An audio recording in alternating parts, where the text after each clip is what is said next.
Praise the Lord. இந்த April மாதத்தில் 7ஆம் தேதி ஆகிய இந்த செவ்வாய்க்கிழமையின் காலை வேளையில் தேவ சமூகத்தில் வந்திருக்கிற ஒவ்வொருவரையும் கர்த்தர் ஆசீர்வதிப்பாராக. இந்த நாளிலும் நம்ம தியானிக்கிற கர்த்தருடைய வார்த்தை நம்முடைய பரிசுத்த வேதாகமத்தில் 1 யோவான் 5ஆம் அதிகாரம் 14ஆம் வசனம். 1 John chapter 5 verse 14. நாம் எதையாகிலும் அவருடைய சித்தத்தின்படி கேட்டால் அவர் நமக்கு செவி கொடுக்கிறார் என்பதே அவரை பற்றி நாம் கொண்டிருக்கிற தைரியம். அல்லேலூயா.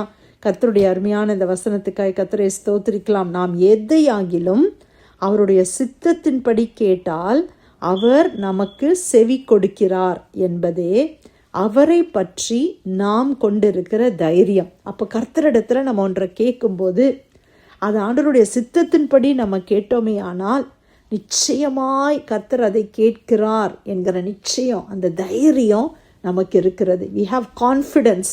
எதில் நமக்கு கான்ஃபிடென்ஸ் இருக்குது?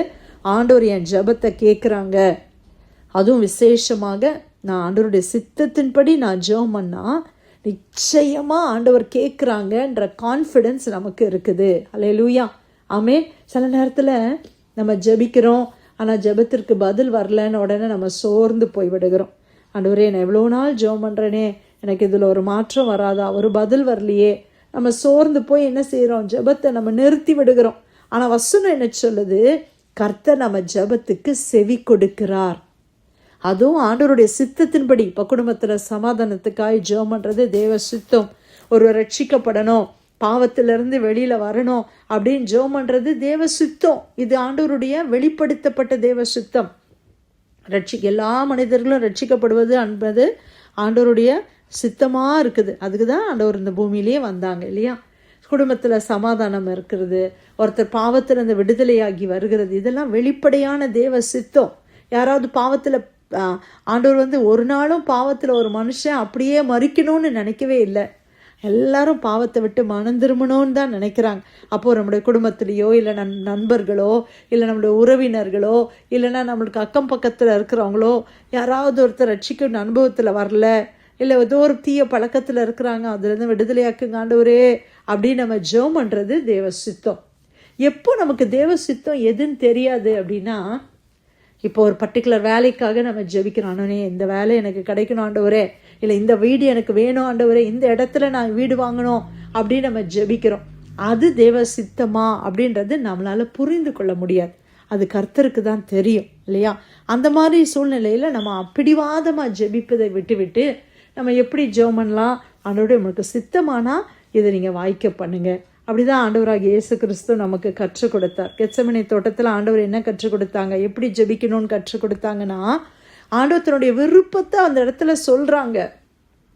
இந்த பாத்திரம் என்னை விட்டு நீங்க கூடுமானால் நீங்கட்டும், ஆகிலும் என் சித்தம் அல்ல உம் சித்தமாக கடவுதுன்னு ஜெபித்தார். இப்போ என் விருப்பத்தை நான் சொல்லலாம். இந்த வேலை கிடைச்சா நல்லா இருக்கும் ஆண்டவரே, வீட்டுக்கு பக்கத்தில் போயிட்டு வர மாதிரி இருக்கும் ஆண்டவரே அப்படின்னு சொல்லி நான் என் விருப்பத்தை ஆண்டவர்கிட்ட சொல்லலாம். ஆனால் அந்த விருப்பம்தான் நடக்கணும், இதுதான் நடக்கணும் அப்படின்னு நம்ம ஜெபம் பண்ணாமல் உங்களுடைய சித்தத்தின்படி நீங்கள் செய்யுங்க அப்படின்னு நம்ம ஜெபிக்கும்போது கர்த்தர் அந்த ஜெபத்திற்கு பதில் கொடுக்கிறார். ஹல்லேலூயா. ஏன் அப்படி நம்ம ஜெபிக்கணும்? இப்போ நம்ம நினைக்கிறோம் இந்த வேலை தான் நம்மளுக்கு நல்லது, இந்த இடத்துல வீடு வாங்கினா நல்லது அப்படின்னு நான் நினைக்கிறோம். எதை வச்சு நம்ம நினைக்கிறோம்? ஒருவேளை மற்றவங்க சொல்கிறாங்க, இல்லை நம்மளுடைய ப்ரெசண்ட் சிச்சுவேஷனை வச்சு நம்ம அதை யோசித்து நம்ம செய்கிறோம். ஆனால் கர்த்தருக்கு வருங்காலத்தை குறித்த அறிவு உண்டு. நாளைக்கு எப்படி இருக்கும், நெக்ஸ்ட் இயர் சூழ்நிலை எப்படி இருக்கும், அதை ஆண்டவர் அறிந்திருக்கிறார். இதை கொடுத்தா நம்மளுக்கு நன்மை உண்டாகும்னா ஆண்டவர் கொடுப்பாங்க. இல்லை இதை கொடுத்தா நமக்கு நன்மை இல்லை தீமை தான் வரும் அப்படின்னு ஆண்டவர் நினச்சாருன்னா அதை நமக்கு கொடுக்கணுமா? வேண்டாம்ல. இன்றைக்கி நம்ம பிள்ளைங்க இருக்கிறாங்க, நம்மக்கிட்ட ஒரு காரியத்தை கேட்குறாங்க, நம்ம எவ்வளோ திராணி இல்லைனா கூட நம்ம என்ன செய்கிறோம், எவ்வளோ கஷ்டப்பட்டுனாலும் அந்த பிள்ளைங்க கேட்குறாங்களே அப்படின்னு நம்ம பண்ணணும்னு நம்ம நினைக்கிறோம். ஆனால் அவங்க கேட்குற ஒரு காரியம் அவங்களுக்கு பொல்லாப்பாக இருக்கும்னு நமக்கு தெரிஞ்சுதுன்னு வைங்களேன், நம்ம கொடுப்போமா? பிரியமானவர்களே, யோசித்து பாருங்கள். நம்ம பிள்ளைங்க அடம் பிடிக்கிறாங்க, எனக்கு கத்தி வேணும், இந்த கத்தியை கொடுங்கன்னு சொல்கிறாங்க. அந்த கத்தியை யூஸ் பண்ணக்கூடிய ஏஜ் இருந்துச்சுன்னா நம்ம என்ன செய்வோம்? ஓகே, நீ கொடுத்துருவோம். ஆனால் அது சின்ன பிள்ளைங்க கேட்குறாங்கன்னா நமக்கு என்ன தெரியும்? ஐயோ, இந்த கத்தியை கொடுத்தா இது டாய் கிடையாதுமா. நம்ம சொல்லி சொல்லி பார்க்குறோம், இது டாய் கிடையாது, இது விளையாடுற பொருள் கிடையாது, இது ஆபத்தான ஒரு காரியம், இது உனக்கே ஆபத்தை கொண்டு வரும் அப்படின்னு நம்ம கொடுப்போமா? கொடுக்க மாட்டோம். அப்போ பிள்ளைங்க என்ன நினைக்கிறாங்க? மம்மி கொடுக்கலன்னு அழுறாங்க. அந்த அழுறதுனால நம்ம கொடுத்துருவோமா? கொடுக்க மாட்டோம். ஏன்? அது அந்த பிள்ளைக்கு நன்மைக்கு ஏதுவானது இல்லை என்பதை நான் அறிந்தபடியினால் நான் கொடுக்க மாட்டேன். அப்போ நான் ஒரு ஏர்த்லி பூமிக்குரிய ஒரு தாய் தகப்பனாக இருக்கிற நானே அவ்வளோ யோசித்து என் பிள்ளைக்கு கொடுக்குறேனே, அப்போ பரலோக தகப்பன் அவருக்கு தெரியாதா? இதை கொடுத்தா என்னுடைய பிள்ளைக்கு நன்மையா தீமையா என்பதை தேவன் அறிந்திருக்கிறார். அவருடைய அனாதி தீர்மானம், ஆண்டவருடைய சாவரன் வில் நம்மளால் சில நேரத்தில் புரிஞ்சுக்கிட முடியாது. ஒருவேளை நம்ம அந்த காலகட்டங்களுக்கெல்லாம் பிறகு நம்ம யோசித்து பார்த்தா, ஆண்டவர் அன்றைக்கி அதை கொடுக்காமல் இருந்தது நல்லது, நான் எவ்வளோ போராடி ஜெபம் பண்ணேன், ஆனால் ஆண்டவர் அதை அன்றைக்கி கொடுக்கல, அந்த கதவை எனக்கு அடைக்கப்பட்டது கூட நல்லது தான் அப்படின்னு சொல்லி நம்ம நினைக்கிறோம் இல்லையா?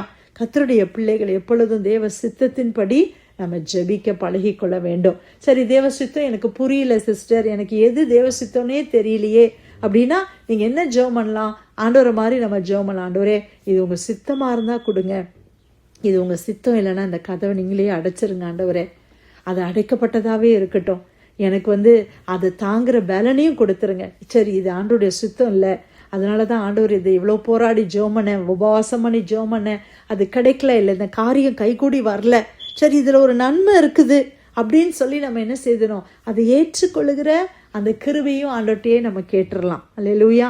ஆனால் தேவ சித்தத்தின்படி நம்ம ஜெபித்தா நிச்சயமாய் கர்த்தர் அதை கேட்கிறார் என்கிற தைரியம் நமக்கு உண்டு.